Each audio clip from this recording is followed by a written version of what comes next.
কয় যে কুকুরের লাশ 12 মাস সুঙ্গের ভিতরে রাখলো, যেই বেকা সেই বেকায় থাকে, এটা সোজা হয় না। এই কথাটা কেন বললাম, আমি এখন পতেঙ্গা সিভিক্স আছি, একটু আগে বাগে দিকে লক্ষ্য করেন। হেলমেটটা খুলি, এই যে দেখেন এখানে ডাস্টবিন আছে, অথচ দেখা গেছে ডাস্টবিনটা খালি, ময়লা ফালাইছে এখানে।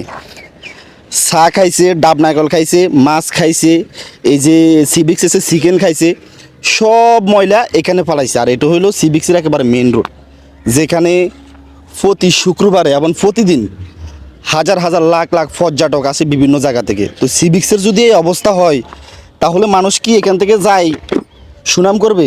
আর তাছাড়া এখানে অনেক বাচ্চা ফোলাপাইন আসে, এখানে শুধু এখানে শেষ না, আরও ওদিকে আছে সব ময়লা।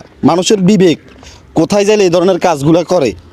আমি হের আগেও কিন্তু অনেকগুলো ভিডিও দিছি বিক্স নিয়ে, ওখানে অনেক পরিমাণ ময়লা ছিল পুরা বিক্সে, যেগুলোতে নিচের প্লেস আছে, উপরে ফুল গাছ, নিচে সব ময়লা। এই যে দেখেন এখানে ডাস্টবিন, ময়লাগুলো নিচে, ডাস্টবিন খালি, একেবারে কিছু নেই। এই যে রাস্তার সাইডে একেবারে সিরিয়ালে সবগুলো ডাস্টবিন আছে, কিন্তু ময়লার কোনো অভাব নাই। এই যে মাছের কাঁটা, এই যে কাঁকড়া, এই যে এইদিকে দেখাও, এই কাঁকড়া খাই এখানে ফলাইছে। এগুলা লেদা ধরবে, মাছি মশা, পর্যটক যখন আসে, ফ্যামিলি নিয়ে যখন আসে, বাচ্চা ফোলাফল নিয়ে আসে, তখন এখান থেকে রোগ আক্রান্ত হয়ে এখান থেকে ফিরতে হয়। এই যে দেখেন ময়লার কোনো অভাব নাই, টিস্যু, ফেস পচা মাংস, কাঁকড়ার হাড্ডি, মানে সব এখানে ফেলাইছে। কিন্তু এই যে এখানে ডাস্টবিন আছে, এইভাবে পুরা রাস্তাতে এইভাবে করে রাখছে। আর এটা হলো ডাইরেক্ট মেন রোড। হ্যাঁ, আসলে এখানে দায়িত্ব কে? কারা এই ভিক্সের দায়িত্ব, কারাই দায়িত্ব পালন করে? কারাই ভিক্স থেকে প্রতি মাসে লাখ লাখ কোটি কোটি টাকা নিচ্ছে? বুঝতেছি না তারা কি করে। আর যদি এটা সিটি কর্পোরেশনের হয়, তারা এগুলো দেখে না কেন? এভাবে যদি মেন রোডের মাধ্যমে, এত সুন্দর রোড, এটার মাধ্যমে এভাবে ময়লা থাকে, পুরা ভিক্সের মাধ্যমে ময়লা ফালাই রাখে, তাহলে কেমন হয়?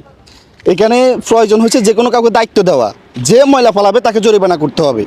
ডাব খাইছে, যে ডাবের খোসা, এখানে একটা বাইক আসবে, একটা প্রাইভেট কার আসবে, এখানে এটার সাথে ধাক্কা খেয়ে অ্যাক্সিডেন্ট হয়, সাথে যদি 2 জন থাকে 3 জন থাকে, একসাথে 3 জন শেষ। এই হচ্ছে আমাদের বাংলাদেশের পরিস্থিতি।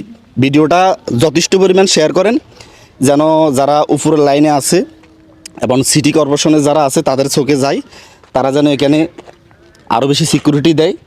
এবং এই যে ময়লা আবর্জনা ফালা, এটার বিরুদ্ধে যেন একটা অ্যাকশন নেয়, যারা ময়লা আবর্জনা ফালাবে তাদেরকে যেন আইনের আওতায় নেওয়া হয়, সেই ব্যবস্থা যেন করে। এই জন্য ভিডিওটা দয়া করে একটা শেয়ার করে দিবেন, কারণ বাংলাদেশের নিয়ম শৃঙ্খলা প্রচুর উচ্ছৃঙ্খল এখন বর্তমানে। শৃঙ্খলাটা আরও সঠিক নিয়মে আসতে হবে।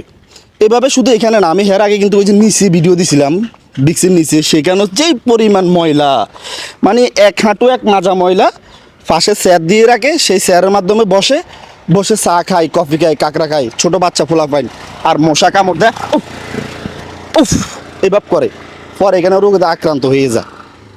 আসলে কি কাজগুলো ঠিক? এটা চট্টগ্রাম পতেঙ্গা সিভিক্স।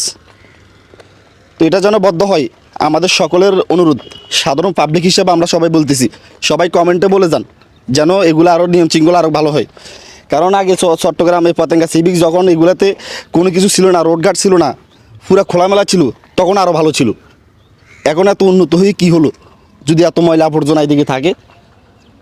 সব ভালো থাকবেন, দেখা হবে নেক্সট ভিডিওতে। আসসালামু আলাইকুম।